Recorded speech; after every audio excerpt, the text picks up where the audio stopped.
Praise ప్రభు బిడ్డలైన మీ అందరికీ ఈ 2025వ సంవత్సరపు మొదటి దినం యొక్క వాగ్దానాన్ని బట్టి కృతజ్ఞతలు దేవునికి చెల్లిస్తూ మీకు అందరికీ నూతన సంవత్సరపు శుభాభివందనాలు.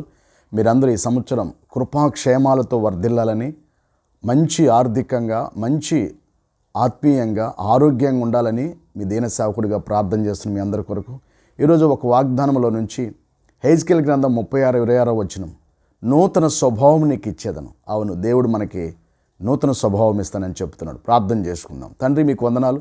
నూతన స్వభావంతో, నూతన జీవితంతో, నూతన సంవత్సరంతో మమ్మల్ని నింపావు. మీ కృపకై కృతజ్ఞతలు చెల్లిస్తూ మమ్మలను, మా కుటుంబాలను, అయా బిడ్డలు చేస్తున్న ఉద్యోగాలు, వ్యాపారాలు, వ్యవసాయాలు సమస్తమని మీరు ఆశీర్వదించి దేశ విదేశాలు దీవించమని యేసు పరిశుద్ధ నామములో ప్రార్థించి వేడుకున్నాం తండ్రి. ఆమెన్.